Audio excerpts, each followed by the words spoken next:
reviendra certainement sur ce sujet, Tamba Zakari Milimono, pour des raisons de... Si tu me permets de rectifier ceci, un confrère de la RTG pour des raisons de calendrier, on doit prendre la ministre de l'Action sociale qui doit participer au conseil. Allez-y, allez-y. Le véhicule qui a été caillassé hier, un confrère me dit que celui-là plutôt est l'un des derniers offerts par le professeur Alpha Condé à la RTG. À la RTG. Voilà. C'est pas celui du KPC. On reviendra certainement en détail à la rédaction avec nos confrères de la RTG. Une équipe des équipes de la radio et de la télévision Espace se rendront certainement de ce côté pour avoir plus d'éléments. Nous avons en direct Aïcha Nanette Conté, ministre de la promotion féminine de l'enfance et des personnes vulnérables, en direct sur Radio Espace Guinée. Bonjour Madame la ministre. Les grandes gueules. Bonjour Madame Hierro et bonjour à tous vos spectateurs et téléspectateurs.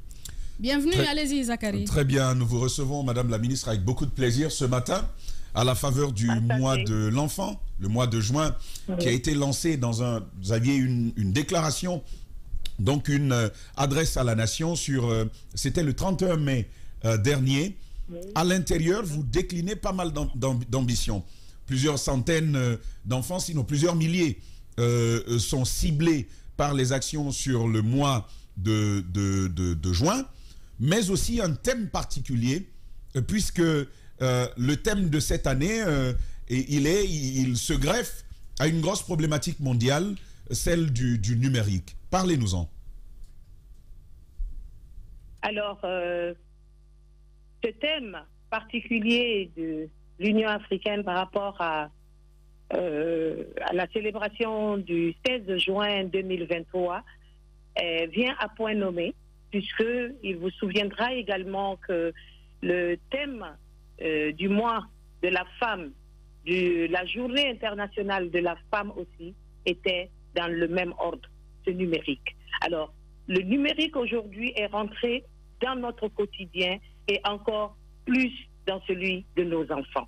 Alors, ils doivent pouvoir être protégés parce que ce numérique, autant il nous sert, autant il peut être très dangereux pour nous les adultes, encore pire pour nos enfants.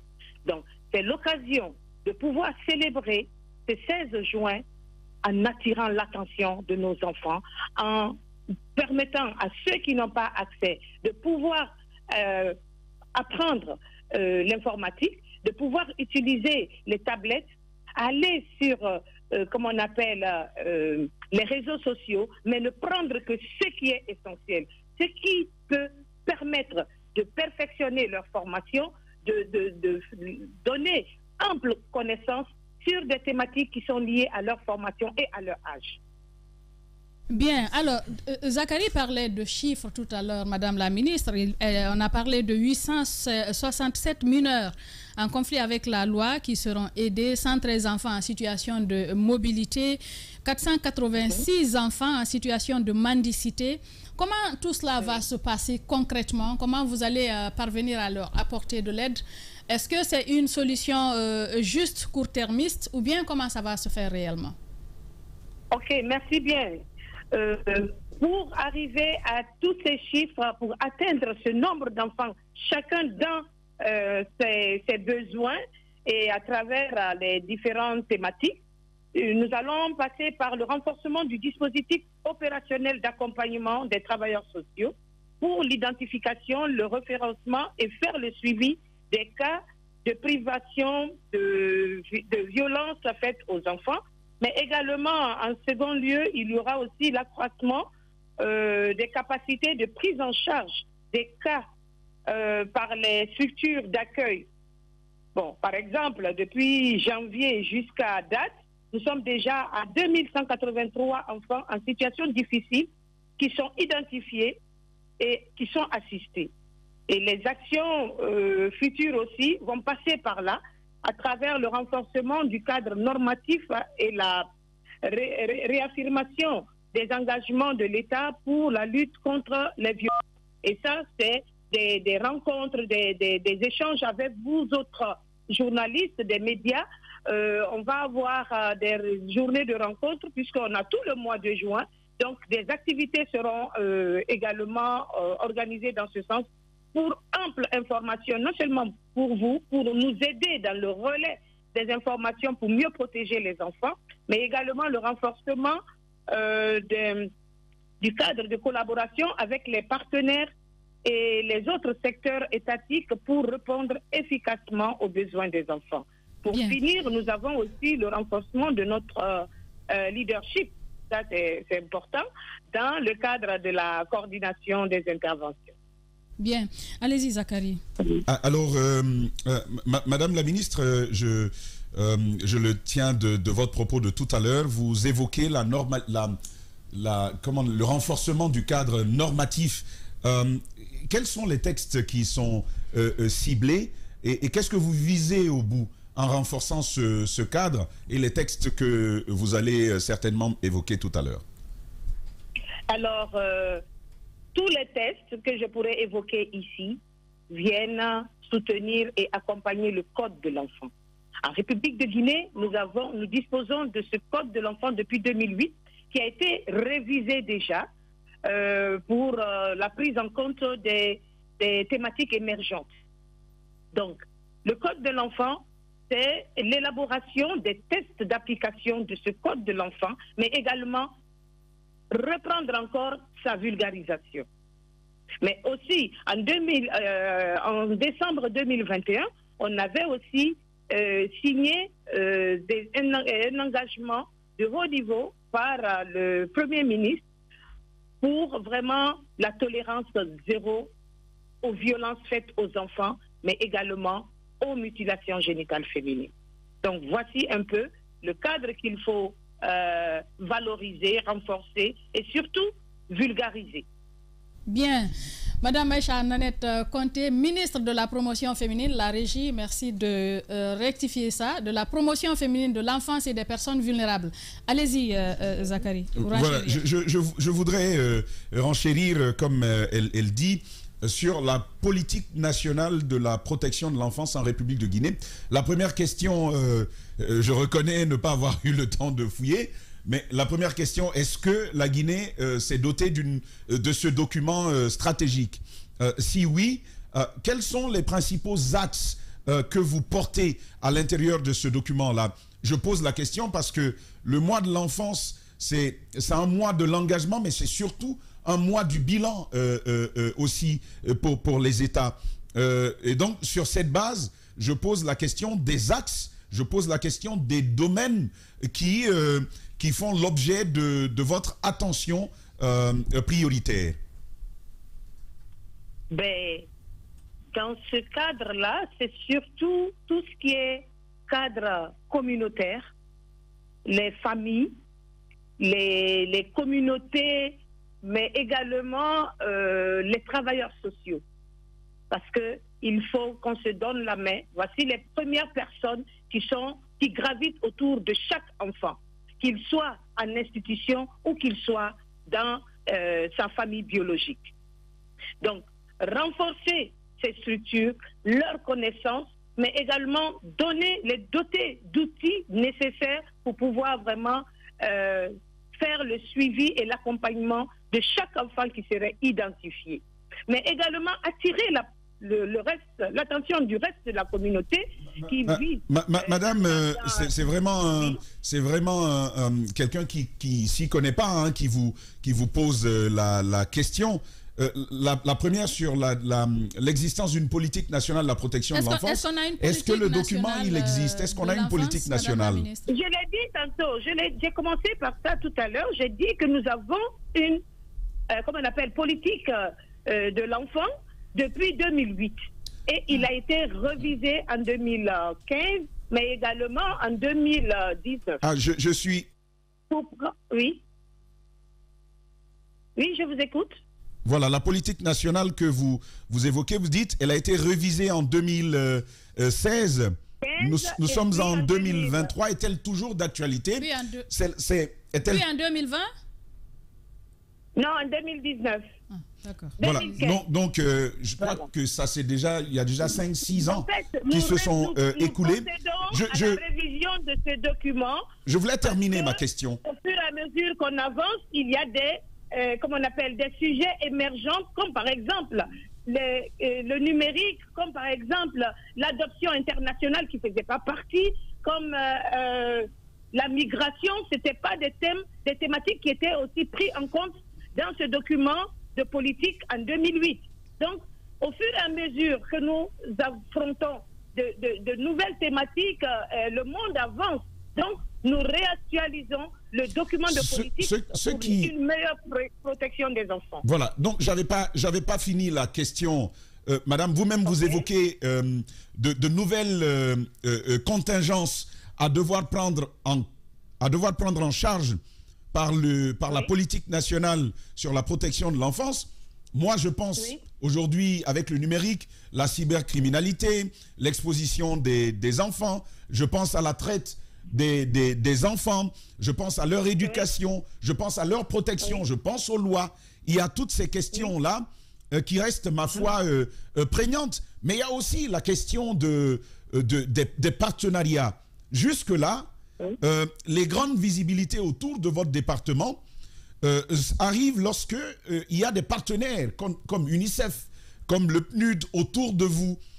À quand un véritable engagement politique de l'État qui n'attendrait pas toujours ces partenaires-là pour porter des actions viables, des actions d'impact pour les Guinéens? Merci pour cette question. Je vais vous dire que ceci était de pratique avant, mais depuis l'avènement de ce gouvernement et que j'ai pris fonction à la tête de ce département, la tendance a été renversée. Toutes les activités que nous réalisons, les 95% des fonds qui sont utilisés viennent du BND. Et vous pouvez le vérifier. Les partenaires nous apportent très peu de contributions. Et moi, c'est vrai, je viens de l'UNICEF et je sais de quoi je suis en train de parler. Donc, on se bat aujourd'hui pour que nos inspecteurs régionaux qui sont à l'intérieur du pays soient dotés de budget pour pouvoir fonctionner. Et tel n'était pas le cas depuis les 14-15 années que j'ai passées à l'UNICEF. Donc, si les partenaires ne venaient pas, les travailleurs là, pour ne citer que cela, les activités pareilles, mais depuis l'avènement de notre groupe du CNRD, du département, franchement, le CNRD a mis les bouchées doubles pour que vraiment l'utilisation du BND... C'est vrai que le CNRD a mis les bouchées doubles, surtout par rapport au département. Vous avez un immeuble flambant neuf. Avant vous, le MDAF était logé dans un coin quelque part. Comment on appelle l'endroit là? Était logé dans un entrepôt. C'était un entrepôt. Moi, j'allais voir mon prof là-bas. Ça faisait pitié. Par le gouvernement et par le président de la transition par rapport à la prise en charge des questions des femmes, des enfants et des personnes vulnérables. Nous nous battons. Je suis consciente que le chemin est long, mais il y a déjà le B.A.B.A. qui est là. Bien.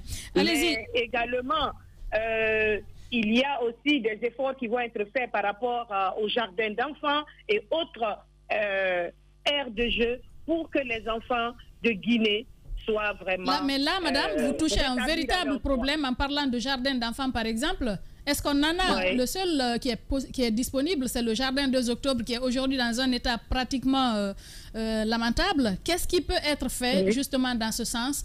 Non seulement peut-être pour rénover, améliorer ce qui existe au niveau du jardin 2 octobre, mais peut-être mettre en place d'autres jardins où les enfants pourraient venir.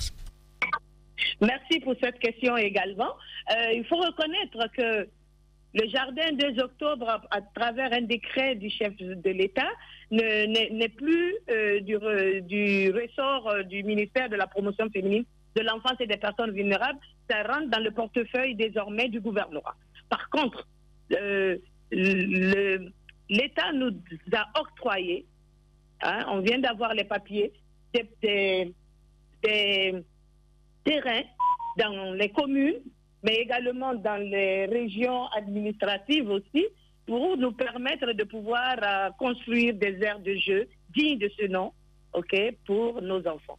Bien. Allez-y, Caps. Alors, Madame la ministre, je veux vous ramener sur le mois de l'enfance. La thématique de ce mois, vous le rappeliez tantôt, est liée au numérique.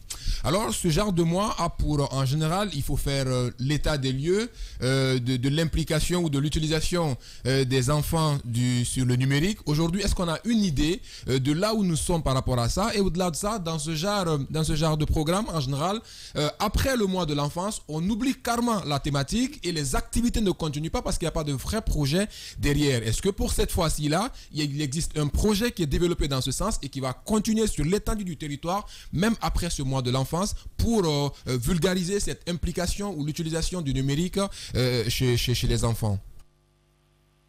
En fait, avant même qu'on ne rentre dans cette thématique, du travail a déjà commencé par les travailleurs sociaux qui ont accès à des enfants.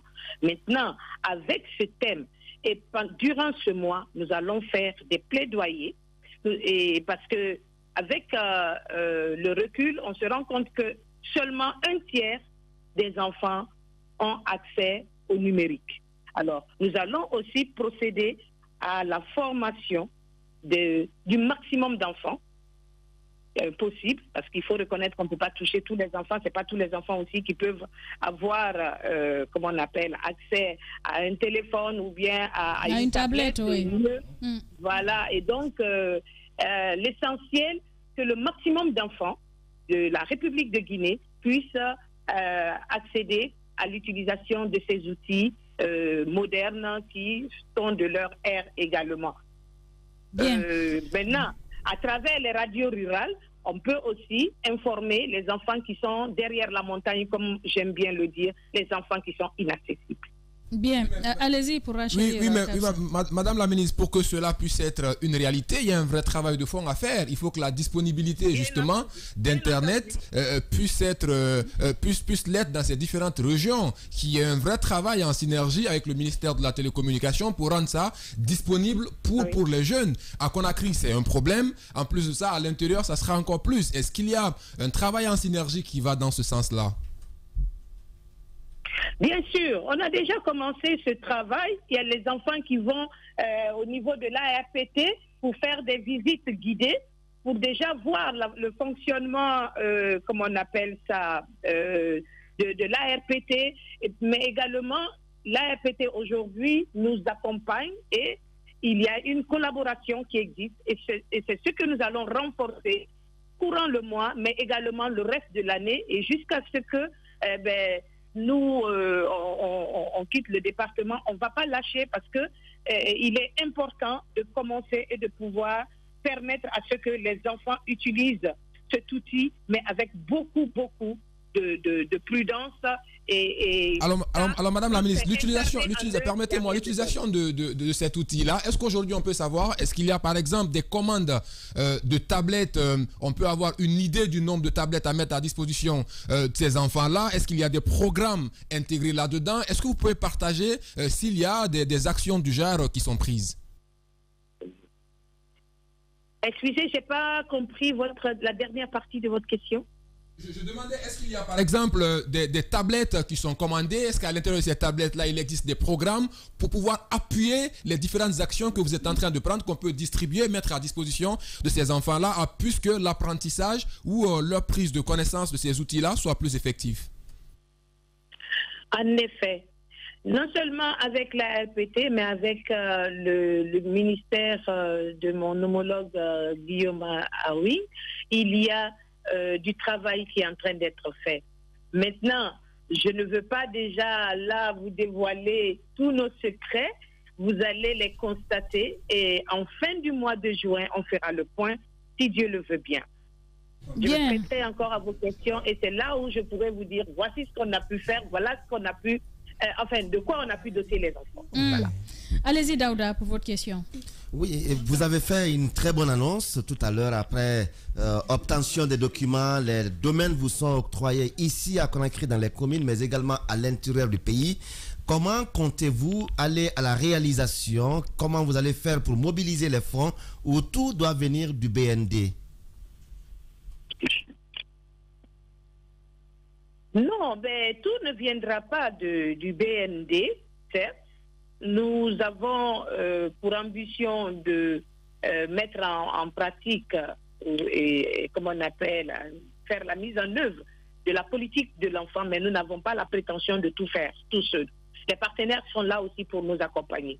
Mais il a fallu faire inverser la tendance parce qu'on ne peut pas tout attendre du partenaire. Alors, nous avons déjà, en plus de l'UNICEF que vous avez cité, d'autres partenaires, mais également l'ambassade de la Chine qui est prête aussi à nous accompagner.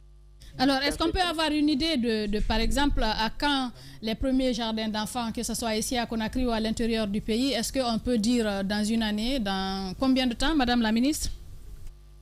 Je ne peux pas vous donner une date exacte, mais attendez-vous que bientôt nous allons faire les poses de première pierre déjà. À partir de là, on peut annoncer les délais. Par contre, comme je vous l'ai dit, je serai obligée de vous laisser parce que c'est l'heure pour moi d'intervenir pour l'ouverture de mon atelier. Une dernière avant de vous laisser partir. Je voulais juste, Madame la Ministre, vous interpeller sur... je voudrais quand même vous interpeller sur la... J'y tiens quand même, hein, la politique nationale de la protection et du bien-être de l'enfant en Guinée. Ça date de 2015, vous nous l'avez dit. Il y a déjà 8 ans que ce document a été conçu pour la Guinée. Mais je veux vous faire cette observation. Il y a jusqu'à 6 axes stratégiques. 6 axes stratégiques avec un 7e axe transversal. Mais sur tous les 7 axes, il y a un seul qui vise l'intervention. Tous les autres sont dans la formation, dans la préparation, dans la révisitation des textes. Mais un seul concerne les interventions. Madame la ministre, est-ce que ce n'est pas le lieu d'envisager très très vite la relecture de ce document en vue de le mettre au goût du jour, mais surtout pour renforcer son volet intervention parce que finalement, c'est ce qui change la réalité des enfants. Et enchaîner avec cette dernière question de Mara pour la laisser définitivement. Allez-y. Alors, ma deuxième question aura dans ce cas 2 volets. Madame la ministre, on observe actuellement une sorte de foisonnement si on peut laisser des les crèches. questions pour une autre fois, je vais répondre à celle qui vient d'être posée. À celle de Tamba, allez-y. Oui. Alors, par rapport au code de l'enfant, je vais encore revenir là-dessus. Il est de 2008. Il a été révisé en 2015, mais également en 2019, nous avons encore fait une nouvelle, comment on appelle ça, toilettage du document. Maintenant, il ne parlait pas du code de l'enfant, Madame la ministre. Il parlait du document de la politique de la protection. Oui. C'est de la politique. Oui, de la protection de l'enfance. Pour l'environnement protecteur de l'enfant, ça passe forcément par le renforcement des capacités, donc les formations. Ça passe aussi par des sensibilisations, ça passe par des plaidoyers et puis l'accompagnement communautaire. Maintenant, un seul point pour l'offre de services. Et ça, mieux vaut prévenir que guérir. Et j'aimerais bien terminer par ça. Que de dire, l'enfant a été violé. On va aller maintenant chercher le violeur. On va maintenant lui apporter non seulement le soin à sa personne, mais également lui rendre justice. Il faut d'abord tout mettre en œuvre pour que l'enfant ne soit pas violé. Donc, nous mettons le focus sur la prévention en toutes choses. Bien. Merci encore, ça m'a fait plaisir de passer par là ce matin. D'habitude, c'est nous qui remercions en premier, mais aujourd'hui, on nous remercie. En tout cas, merci d'avoir accepté de prendre la parole. Madame Aïcha Nanette Conté, nous aimerions bien vous recevoir ici en studio sur le plateau pour évoquer beaucoup plus de sujets concernant votre département. Quand vous le voulez. Bien, merci et bonne journée à vous. Au plaisir. Allez, au revoir. Merci et merci à tous vos collaborateurs. Merci. Bien. Allez-y, Mara, vous vouliez dire, Zachary? Voilà, moi je suis déjà lui dire merci d'avoir voulu prendre la parole chez nous ce matin. Elle fait comme elle peut. Hein? C'est l'impression que j'ai, elle fait comme elle peut. Mais cette confusion grotesque entre le code de l'enfant et un document de politique nationale, c'est Madame, oui. Djadia. Oui, c'est un problème. C'est un véritable problème d'amalgamer ces deux choses-là. Quand même. Le code de l'enfant est le document de politique nationale pour traiter d'une question spécifique. On est perdu. Le code de l'enfant va n'être que finalement un petit élément de la politique nationale qui est promu par l'État. Ça, c'est une première chose. La deuxième chose, moi, c'est pas pour rien que je voulais qu'elle nous en parle pour savoir où c'était. Mais on a vu que ça date de 2015. Nous sommes en 2023. Souvent, les gens revisent ça.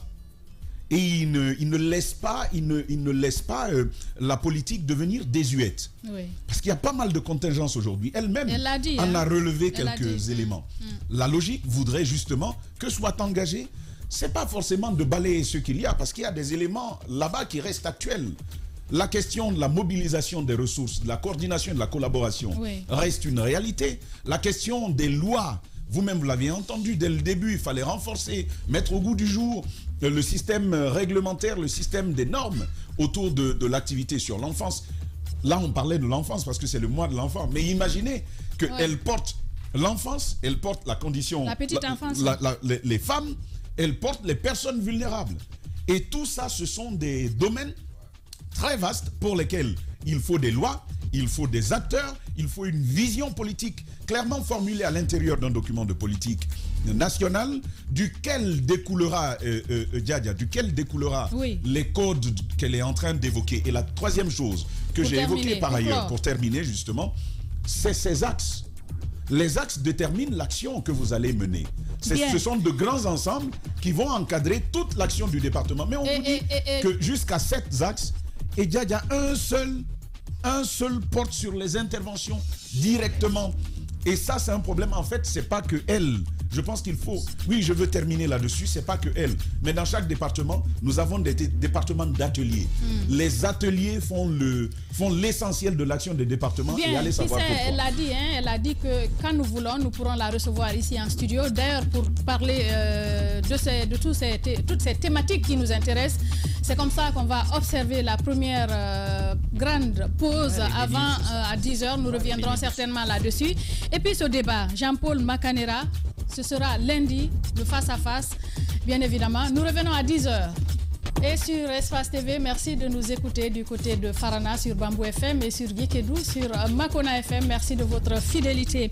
La Guinée a lancé ce 31 mai la cohorte d'activités de célébration du mois de l'enfant. Nous en parlions tantôt. Cette année, le département de la promotion féminine de l'enfance et des personnes vulnérables entend prêter main forte à 500 enfants en situation de rue, 867 mineurs en conflit avec la loi. À ces efforts, d'autres acteurs se joignent et portent des initiatives tout aussi ambitieuses. Nous en parlons ce matin avec Ousmane Diop, réalisateur infographiste, David Betka, artiste, comédien et réalisateur. Nous parlerons de ce film, de ce projet de film Les Enfants de la rue. Ils seront avec nous dans les grandes gueules. La sortie ce mercredi sur nos antennes d'Abraham Santi a fait du bruit dans le landerneau culturel. L'artiste au pied magique s'en est pris ouvertement à Eli Kamano, récemment porté à la tête d'un groupe d'acteurs de la culture guinéenne.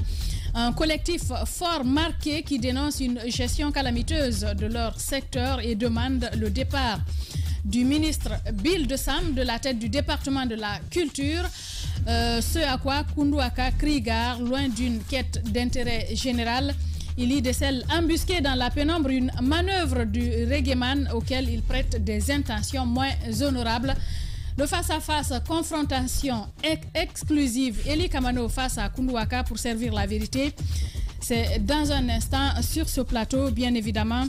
Nous les recevrons dans un instant. Alors, cette actualité, avant qu'on ne vienne à eux, vous avez suivi, on parlait de la ministre qui a tenu des propos sur notamment la politique nationale de l'enfance, mais aussi sur d'autres points que son département compte faire pour ce mois de l'enfant. Alors, il y a pas mal d'innovations. Et ça c'est je pense que c'est l'autre versant de mon propos. Il y a pas mal d'innovations qu'il faut souligner aujourd'hui. Il y a de la volonté. Oui. La volonté en termes d'allocation budgétaire, donc politique, au niveau du sommet de l'État. Oui. Et ça ne touche pas qu'au département de la promotion féminine. Ça touche particulièrement, j'ai envie de dire pratiquement à tous les départements sous le CNRD. Les budgets ont connu un bond significatif. Ça, c'est une chose. la question donc des allocations de ce budget-là à des domaines et à des causes, à des causes spécifiques, voici une autre préoccupation qui reste là. Moi, je dis, ce sont de bons moments. Les chiffres sont là, c'est plusieurs centaines d'enfants qui sont ciblés. On a rarement vu un tel ciblage, c'est précis, c'est catégoriel. C'est une très très bonne chose d'aller dans cette lancée-là. Au moins, on sait ce que l'on veut faire, auprès de qui on veut le faire, pour quel impact en particulier, c'est une chose. Mais ceci n'enlève pas à l'État l'obligation, à travers donc ce département-là, d'aller plus loin et peut-être de faire comme les autres. Il y a quelques jours, vous vous rappelez, il y a quelques mois, j'étais à Abidjan, à Grand Bassam. Et puis, je suis allé tomber sur un très beau bâtiment. Et le bâtiment, il est écrit là-dessus Orphelinat national de Côte d'Ivoire. Je crois que c'était... Faites la télé, mon cher. Voilà, c'était quelque chose comme ça. Donc, un orphelinat national de Côte d'Ivoire, je crois. Un très, très grand bâtiment, c'est vrai, bâti à l'ère, j'imagine, à l'ère des indépendances. Mais ce serait bien, parce que ce secteur, par exemple, est un secteur qui a été relégué aux particuliers. Ce sont de bonnes volontés, c'est l'œuvre de gens qui sont dans la solidarité, c'est l'œuvre de fondations, les orphelinats en Guinée, alors que l'État peut justement initier ce type d'action. Et l'État a l'avantage de pouvoir engager des actions d'envergure, d'ampleur nationale. Et ça, le bénéfice qu'on peut en tirer, l'impact qu'on peut en tirer, c'est particulièrement quelque chose d'intéressant. Au niveau national, au niveau des préfectures, on peut avoir une action, la solidarité peut s'institutionnaliser, elle peut s'étatiser et aider plus de Guinéens à accéder aux services de l'État. Oui, ce qui nous manque en Guinée, on a un grand cœur. On ne meurt pas de faim tant que tu as le courage de tendre la main aux voisins, même à quelqu'un que l'on ne connaît pas. Nous, on a quitté l'intérieur du pays. On est venu étudier à Conakry. Là où on a été logé, ces familles nous ont adoptés. C'est une expérience que vous allez voir. En Guinée, c'est ça. Cette solidarité-là, cette volonté de traiter l'humain avec dignité. Nous avons des frères à nous auxquels on a vu donner des femmes comme ça. Ils sont hébergés par une famille. Et puis, au terme des études, le monsieur dit... J'aime beaucoup ton caractère. Pour t'aider dans la vie, je te donne ma fille. Elle va être ta femme. Tu deviens mon fils. Il y a tellement de cas comme ça en Guinée, mais ça nous apprend une chose. Cette solidarité-là, on ne la structure pas au niveau de l'État. On ne la structure pas assez. On ne l'institutionnalise pas.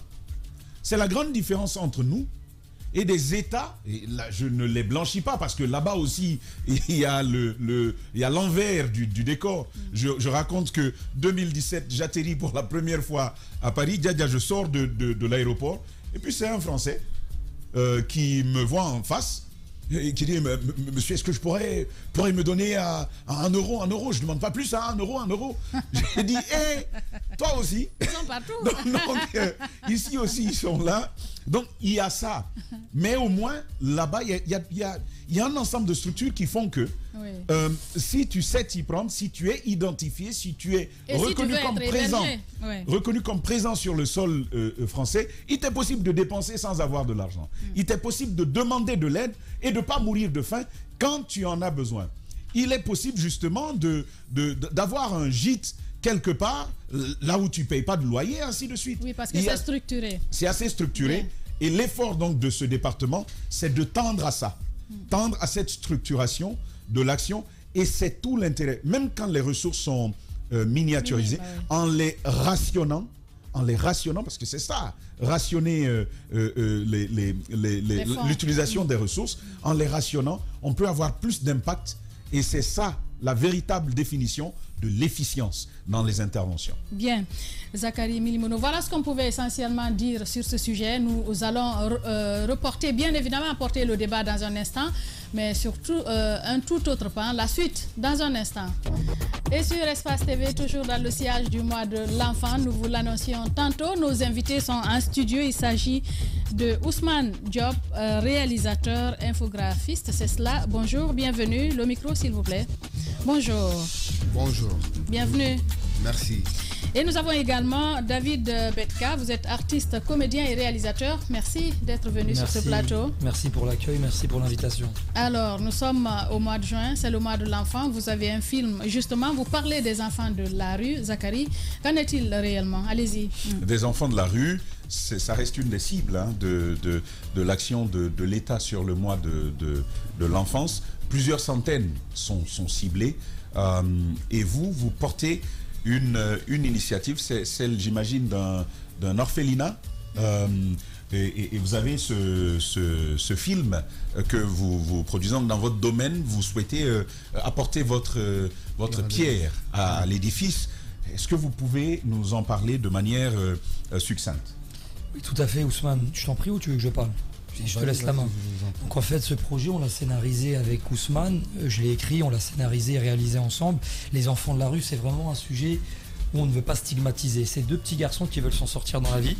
Et justement par tous les moyens, mais pas dans la briganderie. Ils ne vont pas faire des bêtises. C'est justement pour montrer que la société actuelle, et tu l'as bien souligné tout à l'heure, et c'est à juste titre, que le monde souffre. Tu es arrivé à Paris, j'ai écouté attentivement ce que tu disais aussi tout à l'heure. Quelqu'un blanc de peau t'a demandé 1 euro. C'est pour ça il faut. Et il parlait très bien français comme un Français. Tout à fait. Et c'est pour ça, comme tu dis, même si dans le monde et en France justement, il se bat, l'humain est mis quand même en avant, il est quand même respecté. Je dis pas qu'en Afrique l'humain n'est pas respecté, mais malheureusement, je pense qu'il y a des valeurs qui se perdent au fil du temps et au fil des années. Quand on s'européanise et quand on se développe dans une grande société, malheureusement, on peut perdre des acquis. Tu sais, moi je connais une Mauritanie ou une Afrique subsaharienne vraiment avec des vraies valeurs. Je dis pas que les grandes villes n'ont pas des vraies valeurs, mais je pense que dans les grandes villes, malheureusement, comme il y a de l'européanisation, les gens veulent des iPhones, veulent des belles voitures, veulent aller en boîte de nuit, veulent des beaux habits. Donc indirectement, on peut perdre des vraies valeurs. Et les enfants de la rue, c'est deux petits garçons qui se connaissent dans les rues de Dakar et coûte que coûte, ils veulent réussir. Mais pas en faisant des bêtises. On parle pas de politique. C'est à chaque fois des messages rassembleurs. On stigmatise pas. C'est vraiment un vrai message de paix où deux petits garçons ils vont tout faire pour réussir dans la vie en faisant des belles choses, bien sûr. Très bien. Et le film, il est produit à Dakar, c'est cela. Comment vous le réussissez? Est-ce qu'on peut en savoir davantage sur le profil des acteurs et surtout pourquoi choisir Dakar? Dakar et vous intervenez à la faveur du mois de juin en Guinée. Je comprends pas. Il faut ajouter Dakar, la ville aussi des petits talibés. Voilà, oui, c'est vrai. En fait, pour commencer, moi je suis sénégalais. On a fait ce film parce que on voyait que c'était vraiment un phénomène, quoi. C'était un phénomène sérieux à Dakar, parce qu'à Dakar, tu peux pas marcher 2 mètres sans pour autant voir quelqu'un qui dit vas-y. Les enfants mendiants, les talibés. Donc, hormis les talibés aussi, c'est un sujet vraiment à l'actualité qui touche le monde. Bon, je peux dire. À Conakry, j'ai remarqué qu'il n'y a pas trop de mendiants, il n'y a pas trop de talibés et tout. Mais à Dakar, non. À Dakar, c'est trop. Et vraiment, on a fait ce projet ensemble pour un peu, pas dénoncer, mais pour un peu montrer aussi que vraiment, il y a des enfants qui sont dans la rue, mais qui peuvent s'en sortir. Et qui peuvent aussi être vraiment correct et vraiment assidus à un métier ou à quelque chose qui peut vraiment s'améliorer. Comment on peut dire ça? Ce que vous dites, sans défendre l'idée que on peut, sans risquer, de défendre l'idée qu'on peut bien vivre dans la rue et être un homme bon, sans faire l'apologie de la rue, entre guillemets. Effectivement, parce qu'en fait, ce film, c'est les enfants de la rue. Mais en fait, l'enfant, il a une maison, il habite avec son oncle. Ah d'accord. Il apprend le Coran, tu vois. Donc c'est vraiment des valeurs quoi qu'on montre là-bas, que dans la rue, c'est pas parce que tu vois un enfant dans la rue que parce que c'est un enfant qu'on a jeté dans la rue comme ça quoi. Tout ce que tu vois, il y a une histoire derrière. D'accord. Vous comprenez? D'accord. Est-ce que ce n'est pas aussi un message comme la rue existera toujours? Bah, on peut dire, hein, parce que David, peut-être après il va rebondir. Lui, il a quand même à Paris, il a eu à vivre la rue, quoi, en fait. Il connaît la rue.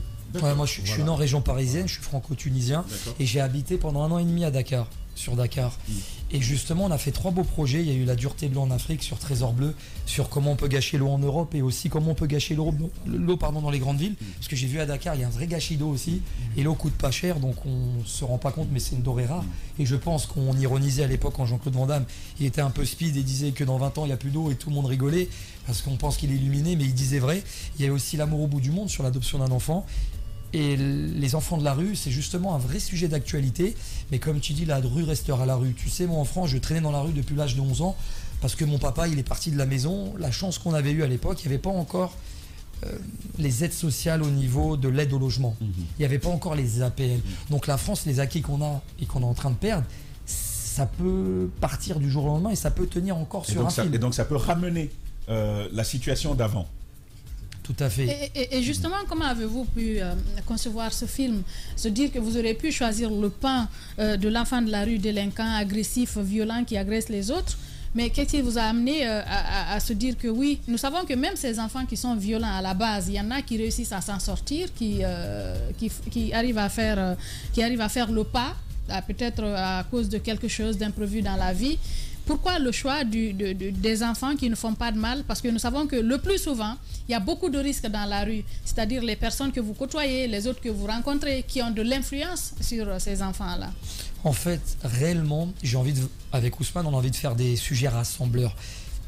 J'ai aussi écrit un court-métrage que je n'ai pas encore tourné, parce qu'à Paris, je fais des grandes maraudes. Je faisais des grandes maraudes. J'ai l'association qui s'appelle donc À travers les frontières. Culturelle, elle est humanitaire, elle est sociale et loisir. Et dans le volet culturel, c'est ça que j'ai envie de développer avec Ousmane.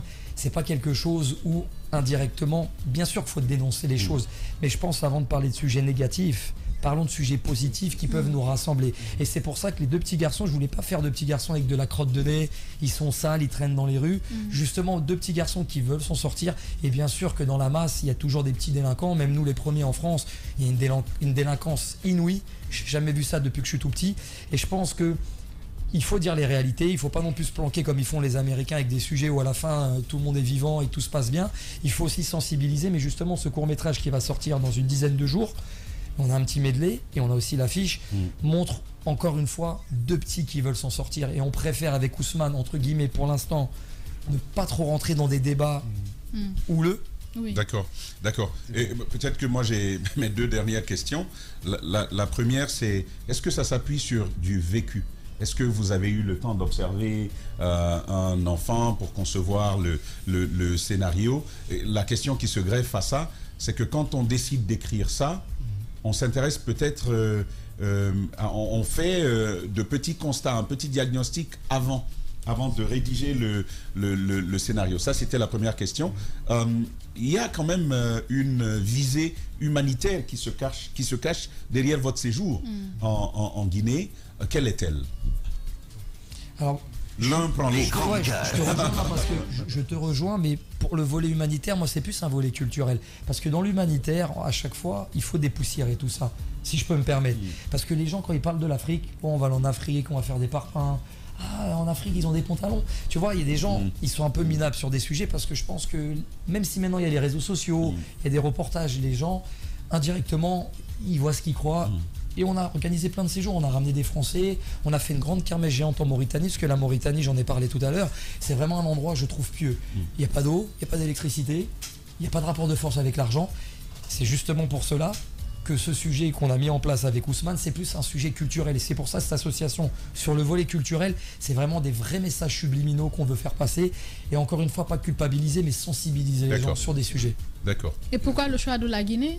En fait, on est parti du Sénégal, on est passé par Ziguinchor et Bissau, et je voulais aller à Conakry depuis des années, comme j'habitais au Sénégal depuis 1 an et demi, et je me suis dit à Conakry, c'est une belle terre d'accueil où justement on peut traiter des sujets d'actualité en toute liberté entre guillemets et faire rassembler les personnes et encore une fois des sujets intéressants. Et qu'est-ce qui sera concrètement fait finalement, ici? Ça veut dire que sur Conakry, est-ce que c'est un nouveau projet qui va naître ou est-ce que vous recueillez des informations ici que vous allez mettre dans ce film qui sort? Sincèrement, ce film qui va sortir, on aimerait bien. Je vais loin quand même, je suis un peu opportuniste de demander un entretien avec le ministre de la Culture et pourquoi pas scénariser des projets et chaque fin d'année faire réfléchir les jeunes sur des sujets, aller de l'autre côté de la Méditerranée, la dureté de l'eau, les violences faites aux femmes, comment les femmes y sont considérées dans la société. On n'a pas envie avec Ousmane de faire trop de sujets politisés et un peu religieux, mais plus des sujets d'actualité qui nous concernent tous dans le monde entier. Bien. Allez-y, Ousmane. Vous voulez ajouter quelque chose? Non, allez-y. Bien, voilà. La question, c'est avant la sortie de ce film, ça vous a pris combien de temps et le timing?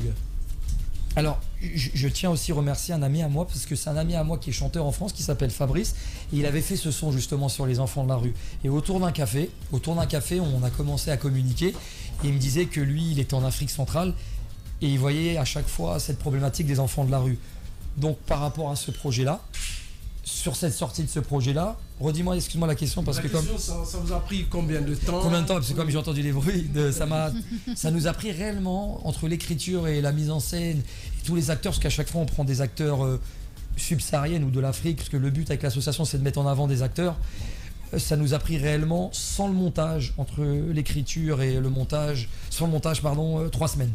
3 semaines. Mais entre le montage, etc., c'est un projet qui peut durer entre 3 et 6 mois quand même. C'est long. Parce qu'en plus on double les voix sur nos voix pour essayer de plus professionnel. Parce que quand on passe ces projets en France et partout dans le monde, quand tu passes au cinéma, si t'es avec des perches, avec des micro-cravates, c'est pas top. Donc franchement on essaye de faire ce 4e projet, le 3e qu'on a réalisé ensemble, avec amour. Bien. Il y a finalement vos collaborations avec certains réalisateurs africains, parce qu'on sait que le cinéma en Afrique, il n'y a pas assez de fonds.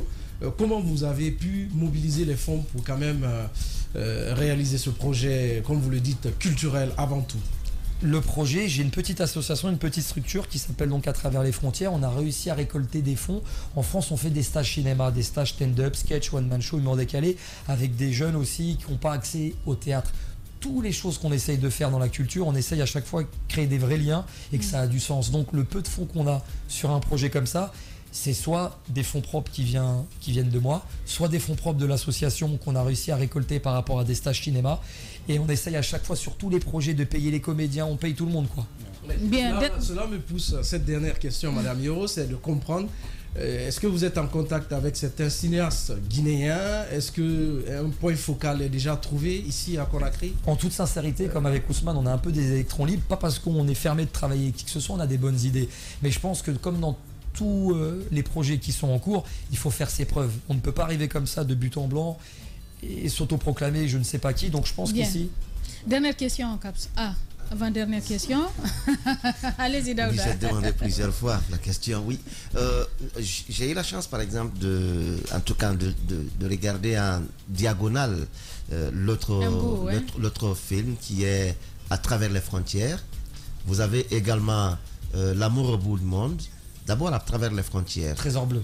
Trésor bleu. Trésor bleu, voilà. Oui. C'est quoi qu'est-ce que vous recherchez dedans? Et ben on essaye encore une fois pas de culpabiliser mais sensibiliser. C'est un gars qui gâche l'eau en Europe. Et quand il gâche l'eau en Europe, quand il arrive en Afrique, d'un don de la farce, tout change. Il se retrouve déshydraté au milieu de nulle part dans un désert.